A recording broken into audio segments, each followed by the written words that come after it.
cantarei quão grande é o meu Deus, e todos hão de ver quão grande é o meu Deus.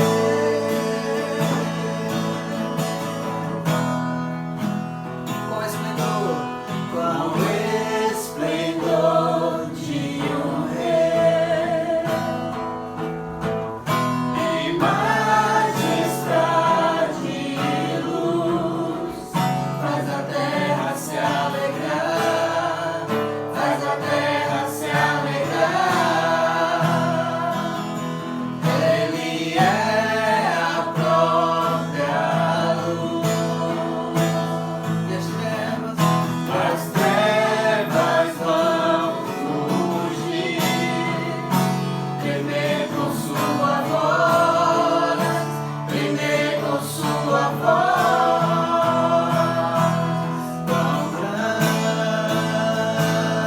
é o meu Deus, cantarei quão grande é o meu Deus, e todos hão de ver quão grande é o meu Deus.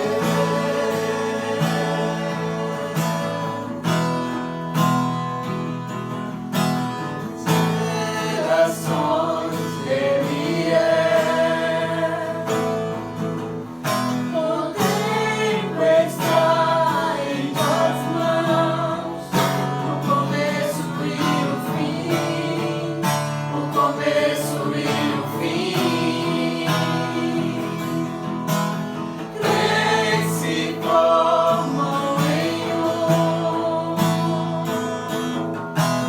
Filho, Espírito e Pai, o Cordeiro e Leão, o Cordeiro e Leão. Quão grande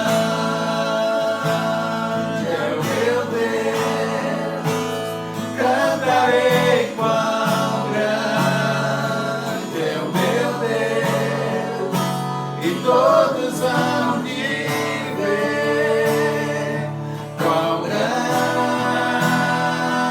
é o meu Deus.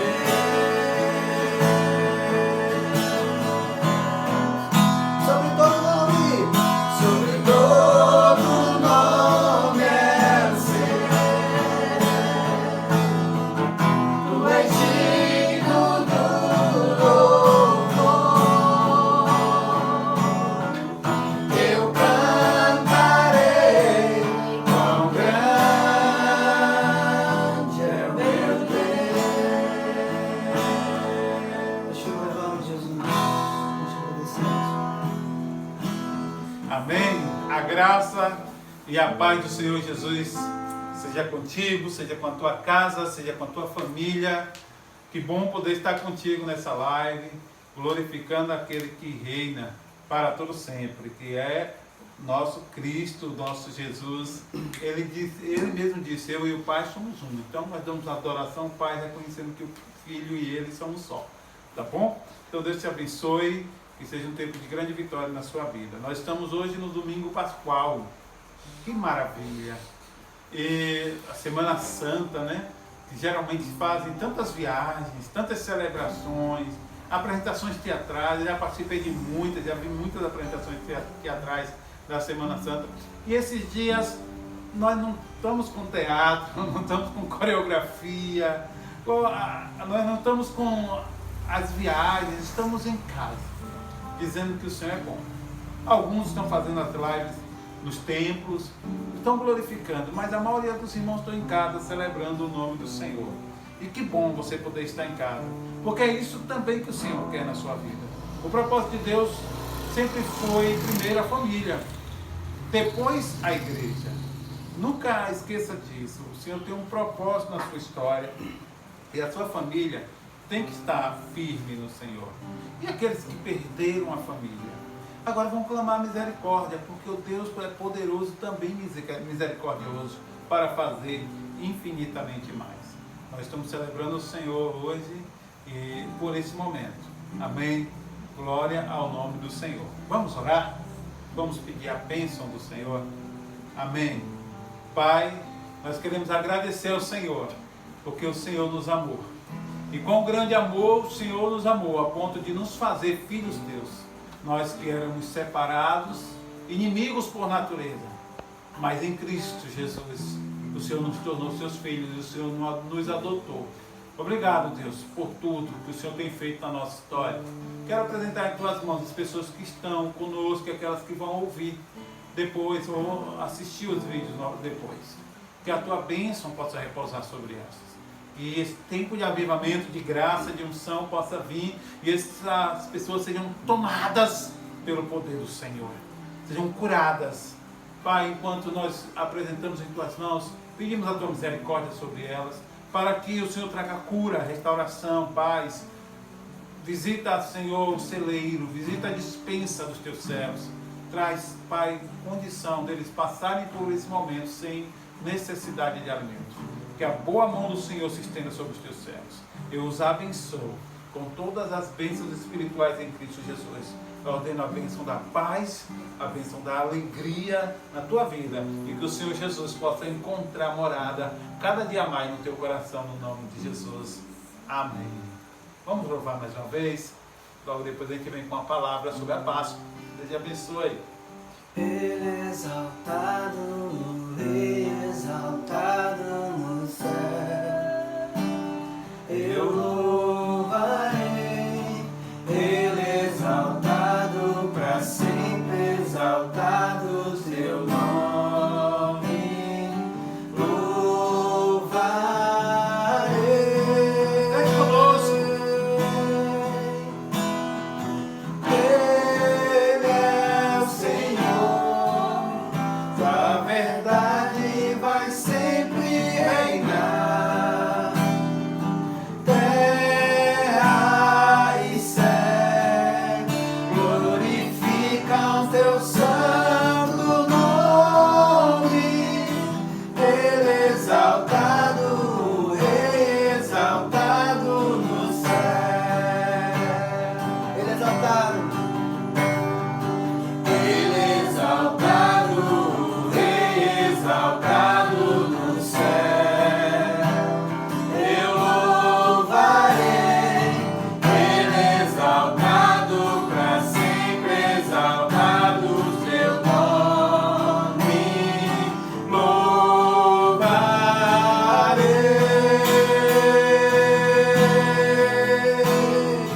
Ele é o Senhor, tua verdade vai sempre reinar. Terra e céu glorificam teu santo nome. Ele é exaltado, Rei exaltado no céu. Aleluia. Ele é exaltado, Rei exaltado no céu. Amém. No Evangelho de Lucas, muito bom, o terceiro livro do Novo Testamento, Evangelho de Lucas, capítulo 22, versículo 13 e seguintes. Lucas 22, de 13 e alguns outros. Eles saíram e encontraram tudo como Jesus lhes tinha dito. Então prepararam a Páscoa. E quando chegou a hora, Jesus e os seus apóstolos reclinaram-se à mesa e lhes disse: desejei ansiosamente comer esta Páscoa com vocês, antes de sofrer, pois eu lhe digo, não comerei dela novamente, até que se cumpra no reino de Deus. Recebendo um cálice, ele deu graças e disse: tome isto e partilhe com os outros, pois eu lhe digo que não bebereis outra vez do fruto da videira, até que venha o reino de Deus. E tomando o pão, deu graça, partiu e deu aos seus discípulos, dizendo: isto é o meu corpo, dado em favor de vocês. Façam isto em memória de mim. Da mesma forma, depois da ceia, tomou o cálice, dizendo: este cálice é a nova aliança no meu sangue, derramado em favor de vocês. Vamos parar aqui nesse texto.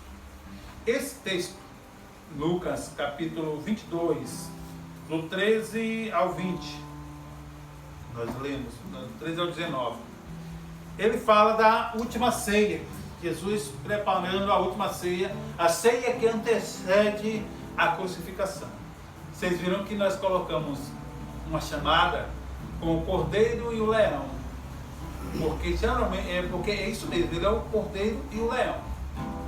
Mas por que a Páscoa? O que é que a Páscoa tem de tão importante? Há uma coisa, vocês não estão vendo aqui um coelhinho. Nós não participamos do coelhinho da Páscoa. Esse é um assunto para talvez debater em outro momento. Nós entendemos que a Páscoa, ela centraliza em Cristo. E quando começou a Páscoa? Onde começou? Será que nasceu de uma tradição?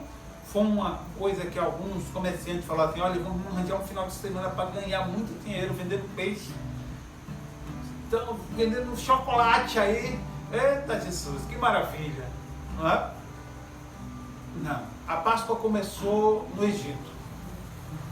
E mais de 1000 anos antes de Cristo, mais ou menos 1500 anos antes de Cristo, a Páscoa começa. Como é que começa? O povo estava escravizado, e você já conhece a história. Deus levanta Moisés vai lá com 80 anos e começa um processo de libertação do povo. Tem toda uma história de Moisés, até ele chegar aos 80 anos, é claro, e ali ele vai exercer uma autoridade sobrenatural sobre o Egito.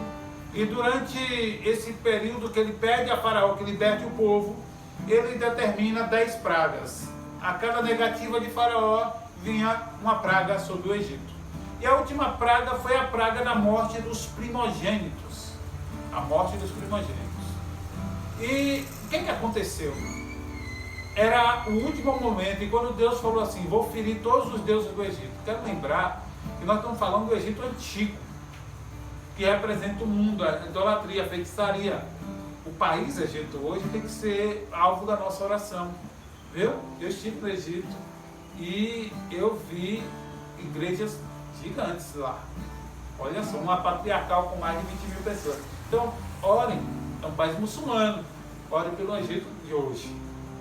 E esse Egito antigo, Faraó determinou que não era para sair. Então, naquela noite da Páscoa, Moisés teve uma direção do Senhor de celebrar a Páscoa. E o que é que tinha que acontecer? Todo mundo tinha que estar vestido, a partir dali comer pão sem fermento e comer o cordeiro, matar um cordeiro, um carneiro de um ano. E a família fosse grande, comia todo um cordeiro. Se fosse pequena, dividia com aquelas outras famílias, para que não sobrasse para outro dia.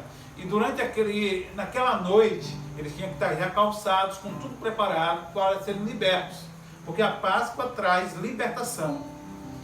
E uma coisa que Moisés ordenou, que eles pegassem o sangue daquele cordeiro e fosse até os umbrais da porta, que são a entrada da porta, o caixão da porta, e pintassem com sangue. Então todos os israelitas fizeram isso. Eu acredito que alguns egípcios que temiam a Deus fizeram isso também. E pintaram. E naquela noite o anjo da morte passou sobre o Egito e destruiu o Egito, matando todos os primogênitos. Mas os primogênitos daqueles que guardaram sua casa com o sangue do cordeiro não foram mortos. E aí começa a primeira Páscoa. É a primeira celebração de Páscoa que se tem notícia. Mas se você for pegar o cordeiro, ele estava num período indo para a maturidade com um ano. E quando você vai chegar na história de Cristo, ele vai celebrar essa ceia, você vai ver Jesus indo com 33 anos para a cruz. Ali depois daquela ceia, ele recebe um beijo de um amigo. Pensa, amado, libera teu coração. Porque o próprio Cristo perdoou aqueles que lhe fizeram mal. Judas teve sua consequência, se enforcou, mas ele teve seus órgãos expostos. Bom, não vamos entrar nisso. Mas guarda teu coração. E na Páscoa, naquele período, o Senhor foi e disse assim, muitos queriam ver isso, mas não viram. Porque até aquele período ali havia o sacrifício do cordeiro. E esse cordeiro pascual, ele era o alimento daquela família e era um sacrifício ao Senhor. Mas era um sacrifício de animal imperfeito. E Jesus vem na maturidade do homem, 33 anos, e ele se entrega à morte. Ele se entrega à morte e ali ele vai cumprir a Páscoa. Aí pronto, você já entendeu o que é a Páscoa. E ele vai naquela sexta-feira, e aí vamos pegar os horários, porque Jesus morreu às 6h, mas não é 6 da tarde o nosso horário, é no horário judeu. O horário israelita, 1h, 6 da manhã, 1h, 6h e meio-dia. E a Bíblia diz, só para corrigir isso, a Bíblia diz que teve trevas da 6ª até a 9h. Olha, amado, se fosse no horário normal da gente, depois de 6h vem a noite, da tarde. Então, porque nós começamos o dia meia-noite, né? 0h. E naquela época, até onde os judeus fazem isso, eles começam o dia às 6 da tarde. Então, é uma noite, depois termina a noite, começa o dia. A contagem é diferente da nossa, tá? Essa contagem. Então, quando Jesus morre, Jesus vai passar um período todo ali na cruz, ele vai morrer ao meio-dia nosso, 6ª do judeu. E vai ter uma série de coisas acontecendo. Mas eu queria te levar um pouquinho para ver o sofrimento de Cristo. Às vezes a gente não valoriza, não. Tem gente que qualquer biquinho deixa o Senhor. Qualquer biquinho, o pecado é melhor do que o Senhor. Amado, não, precisamos tomar um pouquinho de vergonha. Valorizar. Ser um pouco mais radical com as coisas de Deus, no sentido de viver a vida com Deus. Em tudo. E aí vai no processo de Jesus primeiro. Vamos lá. Olha só o que aconteceu com ele. Ele não tinha culpa. Ele não pecou, ele não tinha pecado, foi o único que não pecou, porque todos pecaram, só ele que não pecou. E aí ele começa, primeiro ele é traído por um dos seus apóstolos, que fazia milagre. Um homem que fez milagre, que pregou, expulsou demônio, fez um bocado de coisa, chamado Judas. E esse Judas, ele vai e vende Jesus por 30 moedas de prata. Depois ele tenta devolver, e aí joga lá para os sacerdotes que compram o campo do oleiro, e você vai ver lá Jeremias dizendo que nós temos que crescer a casa do oleiro. Olha lá Jesus como o campo do oleiro, dono do campo do oleiro. Ele pagou o preço pelo campo do oleiro, para amassar e transformar a nossa vida. Vamos lá. E aí Jesus, ele é entregue às autoridades, ele é amarrado. Não é só uma algema, não, amado. Hoje põe uma algema e tá bom. É amarrado mesmo. E empurrado, esbofeteado, esmurrado e levado para julgamento, onde vieram vários acusadores. E para completar, tinha lá um discípulo dele que disse que dava a vida por ele e que negou ele 3 vezes. Olha só. Esse é o Cordeiro. E ele vai ser entregue da mão de Pilatos para a mão de Herodes, e vai e vem até que ele é entregue na mão do carrasco para tomar a sua quarentena de chicote. Eram 40 chicotadas. E as chicotadas, amado, entravam na pele e rasgava a pele dele. O cordeiro estava sendo cortado para que o sacrifício fosse completo. Para completar, depois que cortaram ele no chicote, e há alguns estudiosos que dizem que depois da 7ª chicotada, ele perde a estrutura do corpo de segurar a urina, de segurar o corpo, e solta tudo. E vai nesse processo todo, ele vai sentindo tanta dor, e depois eles colocam um manto sobre Jesus, no corpo de Jesus, ele está nu. Eles já tinham arrancado a barba dele, por isso ele não tinha formosura. Alguém puxou seu cabelo uma vez, não doeu? Imagina agora arrancar a barba na mão, puxando. E aí vai nesse processo todo, depois disso tudo.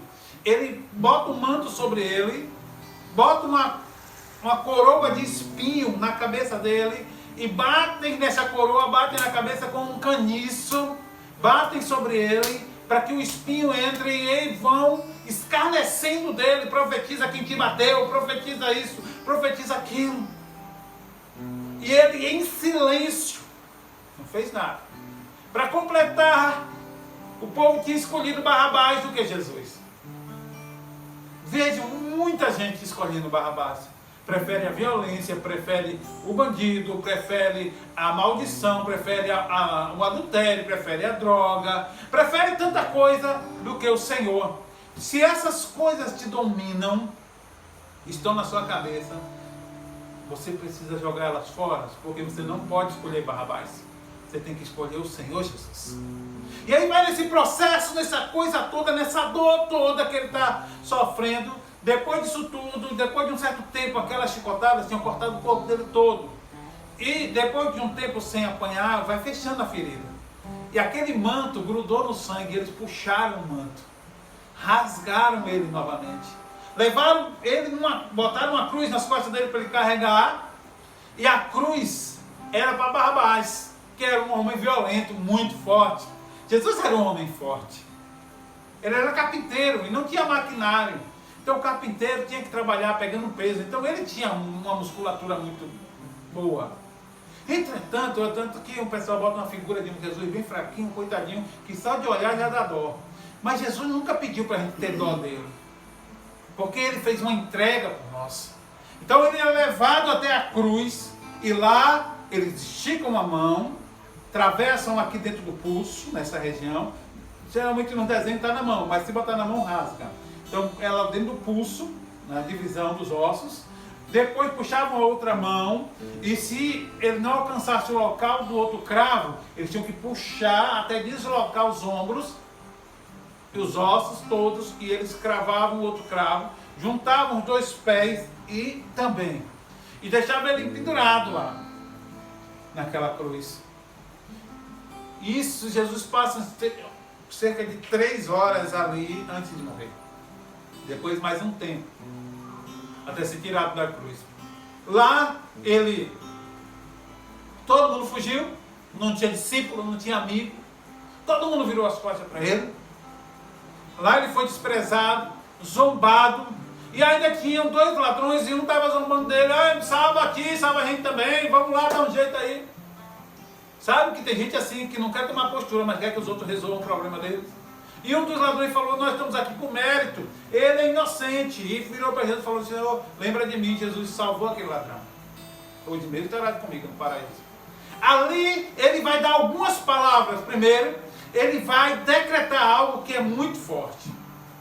Aqueles que o matavam, ele diz assim, Pai, perdoa-os, porque não sabe o que faz. Perdoa. Gente, vamos lá. Se fosse tu ia liberar perdão? E agora? Mas ele liberou. Por isso ele é o Senhor de todas as coisas. Nós temos tantas dificuldades. Não sou melhor do que você não. Mas é bom a gente pensar nessas coisas. Lá, ele vai tendo uma série de coisas até o momento em que o meu pecado vai para ele, o seu pecado vai para ele. Isaías, profeta que escreveu cerca de 800 anos antes, vai dizer assim, ele levou sobre si os nossos pecados e as nossas dores, e pelas suas transgressões, pelas suas pisaduras nós fomos sarados, pelas suas marcas nós fomos sarados. Ele levou sobre si os meus pecados. Naquela hora, o meu pecado, o teu pecado estava sobre ele. Ele estava levando, lembra que era morto um cordeiro, não era só para alimentação, mas era para cobrir o pecado do homem. Era um sacrifício que se fazia, e muitos sacrifícios se faziam ali. Esse tempo era o tempo de matar cordeiros, de matar bois, de matar pombinhos, de matar animais, para sacrificar e tomar o lugar do homem pecador, da família que pecou, da nação que pecou. Mas agora vai Jesus e leva os meus pecados, os teus pecados, o pecado da humanidade sobre ele. E ele diz, ele começa a gritar, Eli, Eli, lama sabachthani, Deus meu, por que me desamparaste?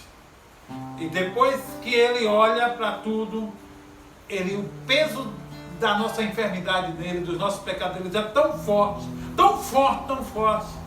que ele inspira e olha assim e diz, está consumado. Pai, em tuas mãos eu entrego o meu espírito. E ali ele morre. Se você conhecer a história, vai ver que um homem rico da época, que era discípulo de Jesus, chamado José de Arimateia, José da cidade de Arimateia, né, da região, e ele vai, pega o corpo de Jesus, envolve em linho e coloca Jesus numa gruta, numa cova cavada na pedra, e põe uma pedra cobrindo a boca da cova, e ele segue o caminho. Ai, queridos, e agora? O cordeiro foi sacrificado. O cordeiro morreu. Jesus morreu. Eu imagino agora Jesus descendo até as partes mais baixas da terra, pregando espírito em prisão. Imagina o inferno fazendo uma festa, dizendo assim: conseguimos matar o Filho de Deus, a palavra morreu. Eu fico imaginando agora todas as trevas fazendo festa, fazendo arruaça, gritando, e o diabo e todos os outros. Jesus desce até lá. A morte, acho que estava juntinho do diabo nessa hora, dizendo assim: venci. Mas Jesus vai lá e toma a chave da morte, a chave do inferno. E agora ele é Senhor da morte e também Senhor do inferno. Olha só, parece pesado, não é? Mas ele é Senhor de todas as coisas. E ele vai nesse processo todo. E ao terceiro dia, tem um terremoto, tem um mover. A pedra do sepulcro, ela racha, ela rola. E o Senhor levanta. Agora, queridos, vão as mulheres procurar o Senhor, não acham.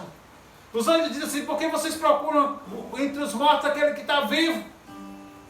E Jesus vai se apresentar a estas e aos discípulos depois. E ele vai dizer assim: eu estou vivo. Mas agora, ele não é mais somente aquele que estava vivendo na terra. Ele ressuscitou normal. Agora ele tem todo o poder nos céus e na terra. Ele reconquista. Porque nós tínhamos pecado em Adão e pecamos contra Deus. Deixa eu te dizer uma coisa. Tem muita gente ministrando por aí dizendo que Jesus pagou o preço para o diabo. Jesus não pagou nada para o diabo. Jesus pagou para o Pai. Porque quando Adão pecou e nós, como herança, recebemos a herança do pecado, pecamos contra Deus. O diabo se apossou da autoridade que era de Adão, que era nossa. E o Senhor Jesus vai lá e restaura todas as coisas dele. Então agora, ele já não é somente o cordeiro, agora ele é o leão. Ele vem e muda tudo, ele transforma tudo. Ele vai e manda dar autoridade sobre a igreja, ele determina sobre a sua vida a autoridade, ele nos dá a salvação. Querido, você antes de ter o Senhor Jesus estava condenado. Mas hoje você está garantido com o Senhor. Por isso ele morreu no seu lugar, mas ele ressuscitou no seu lugar. Hoje é o dia da ressurreição, é o dia da sua vida nova, é o dia da sua transformação, é o dia da mudança na sua vida. É esse o dia que o Senhor marcou para você. Mas eu tenho tanto defeito, eu também, até hoje tenho um bocado. Dou trabalho para Jesus, não é fácil. Você não tem código de defeito para vir para Ele. Tem que vir do jeito que você está. Mas eu fiz um pacto. Não importa. Conheço muitos que tinham pactos com o inimigo. Hoje são sacerdotes do Deus Altíssimo. Deus te chamou. O nosso cordeiro também é o leão. Hoje, ele ruge, ele nos protege, ele nos guarda. Aí você fala: mas se eu agora com esse vírus aí, tal, eu vejo esse vírus como um juízo de Deus sobre a terra. Há muito alarmismo, há muita coisa. Um fala uma coisa, outro fala outra, outro diz outra coisa. Eu sei que muita coisa é questionável. Mas eu não estou interessado nisso não, estou interessado em saber qual é a vontade de Deus. E a vontade de Deus, que você que está me ouvindo, se entregue a Ele. Reconheça Ele como Senhor da sua vida. Reconheça Ele como Salvador da sua vida. Reconheça Ele como o leão da sua vida e como o cordeiro que te deu salvação e o leão que te guia. O leão que te guia. Ele é o leão que cuida da sua vida. Sabe, você não fica sozinho em casa não. O Senhor está contigo. Tem um leão do seu lado que é o leão da tribo de Judá. Jesus, o Cristo. Yeshua ou Joshua. Yeshua, Hamashia. O nosso Messias, o Mashiach. Esse Cristo está contigo. Ele envia anjos, Ele te guarda.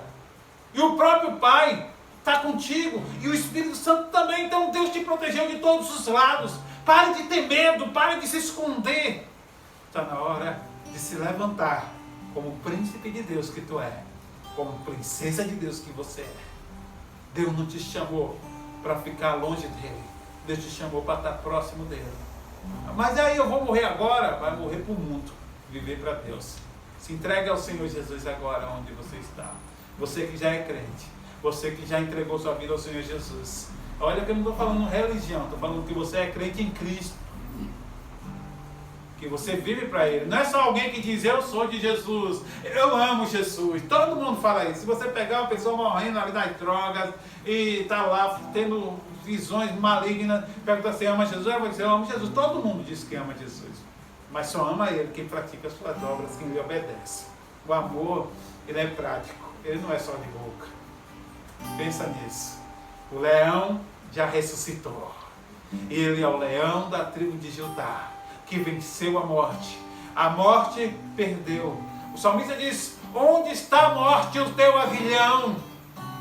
Onde está a morte?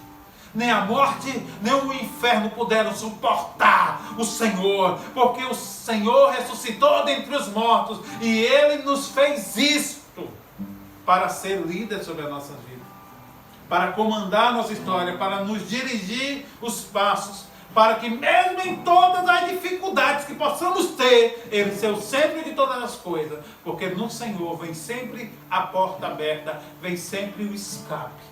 A Ele a glória e o louvor para todos sempre. Amém. Amém. Deus te abençoe. Você quer entregar sua vida ao Senhor Jesus agora? Você que já entregou, quer fazer uma aliança radical com Ele? Dizer assim, falar para Ele agora que você está disposto a mudar tudo. A parar com aquela palavrão que você tinha, aquela palavrada brava. A parar de xingar. A parar de mentir. Parar de fazer coisa errada. Pagar suas dívidas, meu irmão. Pagar as dívidas. Meu Deus. Como hoje a gente fica triste com tanto crente que vive devendo. Você precisa pagar a sua dívida. Você não pode deixar. Tem alguém até que brinca, não, mas coisas velhas se passaram. Eu falei, as dívidas novas, estou esperando envelhecer para passar também. Não funciona isso não. Seus pecados foram perdoados. Sabe aquilo que você fez lá no seu passado? Jesus já te perdoou. E Ele diz ainda mais, que lançou seus pecados no mar do esquecimento. Nós nos lembramos dos nossos pecados, porque nós não temos poder de esquecer. Mas Deus tem o poder de se esquecer dos nossos pecados. Então, se Ele determina isso, isso acontece. Amém. Pede a oração comigo aí. Levanta a tua mão direita para o céu. Eu gosto muito de levantar a mão como sinal de entrega. Diz assim, Deus, fala alto aí, por favor. Deus, no nome de Jesus, eu entro em tua presença para me entregar novamente ao Senhor e fazer uma aliança contigo, que eu vou te servir todos os dias da minha vida, com todas as minhas forças, com todo o meu ser, porque reconheço que o Senhor é tudo para mim. O Senhor Jesus, o Cristo, é o meu Senhor, é o meu Salvador e é o meu irmão mais velho. Eu agora sou livre de todas as cadeias, de todos os pecados, porque o Cordeiro Pascual pagou o preço por mim, mas Ele ressuscitou como o leão da tribo de Judá. Ele é o meu Senhor, Ele é o meu dono, no nome de Jesus.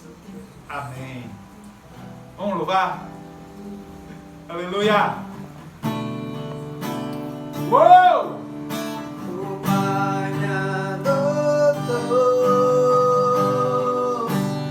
seu amor me encontrou.